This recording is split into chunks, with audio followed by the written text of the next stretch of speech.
আজ 10ই জুন মঙ্গলবার 2025। আর চলে এসেছি কলকাতার একমাত্র সিদ্ধিবিনায়ক মন্দির মুক্তারাম বাবু স্ট্রিটে, ঠিক রাম মন্দির ঠিক উল্টো দিকে। এখন আমি দাঁড়িয়ে আছি এই সিদ্ধিবিনায়ক মন্দিরে।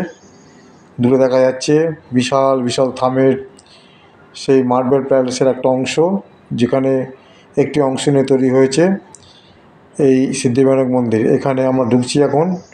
এখানে জলের ব্যবস্থা আছে, হাত ধোয়ার ব্যবস্থা, জল খাবার ব্যবস্থা আছে। যে এই দোকান থেকে পুজোর ডালি কিনবো 101 টাকা থেকে 1101 টাকা পর্যন্ত ডালি পাওয়া যায়। এই ডালি কিনছি, ডালি কিনে নিয়ে এবার ঢুকবো। যে থামগুলো দেখছেন বিশাল বিশাল থাম, এটা ঠিক সুন্দর একটি মেয়েটাকে মার্বেল প্যালেসটাকে অক্ষত রেখেই করা হয়েছে। এই যে ডালি নিয়েছি, মালা আছে, সন্দেশ আছে, বিশেষ করে মোদক আছে এখানে। এখন আমি ভেতরে প্রবেশ করছি। আর তার আগে জুতো খুলে রাখার জায়গা আছে বাইরে, জুতো খুলে ঢুকতে হবে। চাতালগুলো দেখুন কালো পাথরের, সাদা কালো পাথরের চাতাল। এই চাতাল পেরিয়ে এই মন্দিরের গর্ভগৃহে ঢুকছি, যেখানে সিদ্ধিবিনায়ক মন্দির, সিদ্ধিবিনায়ক রয়েছে এবং তার দুদিকে ঋদ্ধি সিদ্ধি দুজন তার স্ত্রী আছেন। এই সিদ্ধিবিনায়ক গণেশের একটি মাত্র লক্ষণ হচ্ছে এর সুর ডান দিকে। সিদ্ধিদাতা গণেশ, মানে সবার আগে এনারই পুজো হয়। সব দেবতার আগে সিদ্ধিদাতা গণেশেরই পুজো হয়। তাকে পুজো না করলে কোনো পুজোই সম্পন্ন হয় না। সুন্দরভাবে ফুল দিয়ে সাজানো হয়েছে। দেখুন এই গর্ভগৃহটি ঠিক মুম্বাইয়ের সিদ্ধিবিনায়ক মন্দিরের আদলে।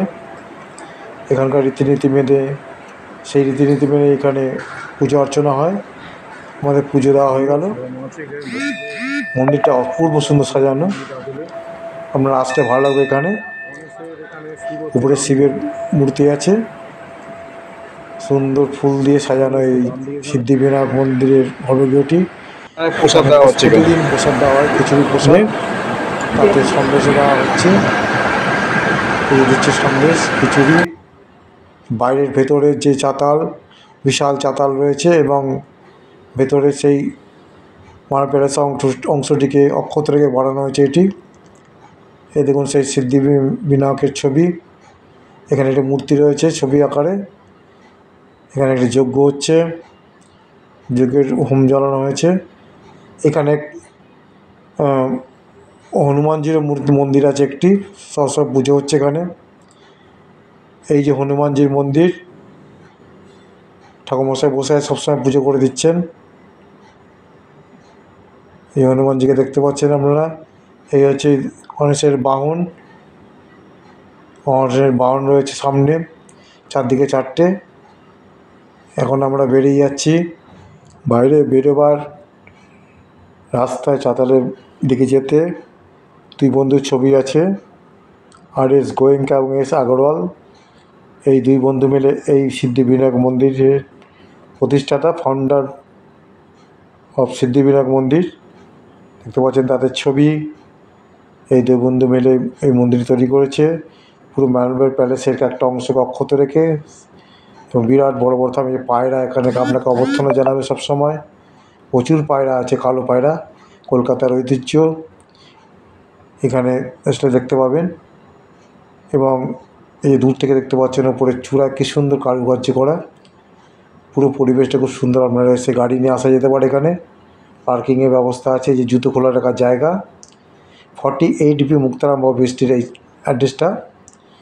যে কেউ এসে এখানে পুজো দিতে পারেন। টাইমটা আমি আমাদের বলে দেবো।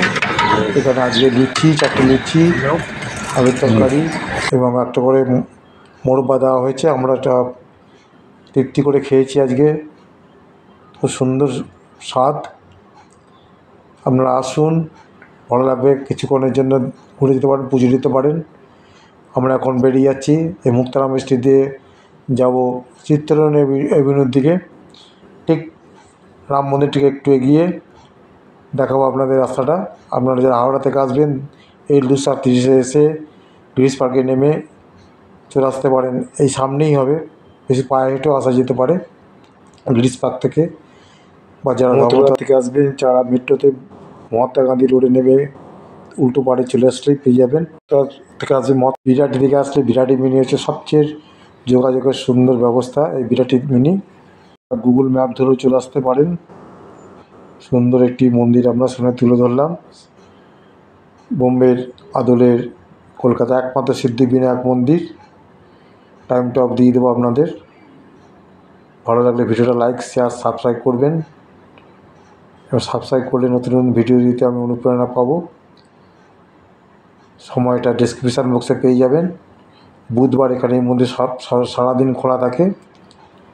আপনারা আসুন, ঘুরে যান, দর্শন করে যান কলকাতার একমাত্র সিদ্ধিবিনায়ক মন্দির। ধন্যবাদ, ভালো থাকবেন, সুস্থ থাকবেন।